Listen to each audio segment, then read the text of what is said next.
Ngayong araw nga mga tol, wala na naman kaming pasok kaya samahan nyo muna ako bumiyahe. Let's go! After ko nga rin magbihis niyan, lumabas na nga rin agad ako. At habang nilalagay ko nga yung cellphone sa aking motor, biglang may dumaan dito. Nong! Shoutout sa'yo, Nong! Bumili na nga rin pala ako niyan ng baon ko na vitamins. At nung okay na nga lahat, agad na rin akong umalis.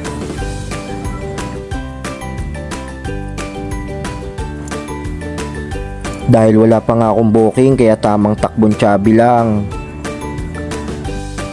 Pagdating ko nga dito sa tulay ng Putatan, napakalilim, ang sarap tumambay. Hindi pa nga rin ako nakakalayo niyan, may pumasok na agad na booking. Yo guys, may nakuha na agad tayong booking. Pick up na natin ito, let's go. Dahil nga malapit lang din naman yung pick up, kaya pinuntahan ko na agad. At paglabas ko nga ng highway, ito agad yung bumungad. Napaka-traffic na naman papuntang Alabang. Kaya pumunta na rin agad ako sa pick up, baka abutin pa ako ng traffic. Wala pa nga 2 minuto, nakarating na agad ako dito sa JPA. At nung nakapasok na nga ako, dumiretso na agad ako sa bahay ng customer. Pagdating ko nga dito, tinawagan ko na agad si ma'am. Ma'am, lala mo, dito na po sa labas. Apo. At habang inaantay natin lumabas si ma'am, sumilong muna ako dito sa ilalim ng puno. Nung nakita ko na nga si ma'am, agad ko na siya nilapitan. 5 bote nga pala ng mantika yung i-deliver natin sa Cavite. Nilagay ko na nga rin pala agad sa bag para makaalis na kasi napakainit. Nigyan nga din pala ako ni ma'am ng 20 para daw meron ako pang soft drinks.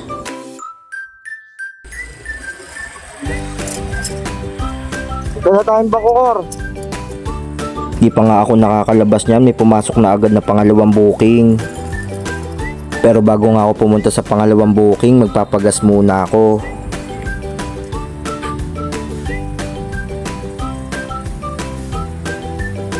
Pagliko ko nga sa gasolinahan, nakita ko pa to si Allen. Allen! No.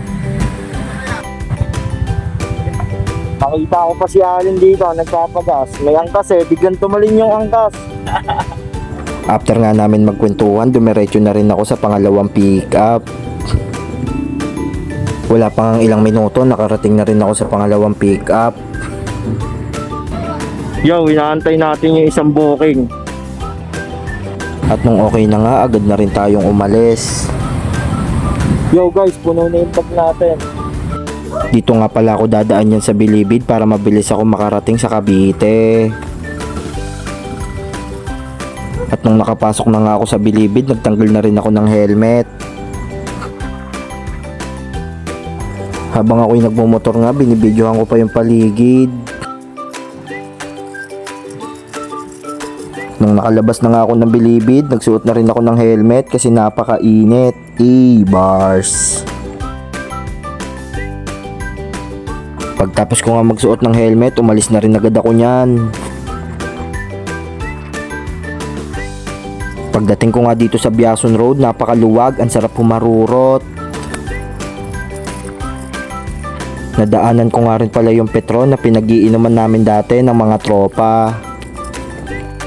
At dahil nga napakabilis ng biyahe, nandito na rin agad ako sa Daang Reyna. Makalipas nga ang ilang minuto, dumating na rin tayo dito sa Cavite. Springville na agad tayo guys.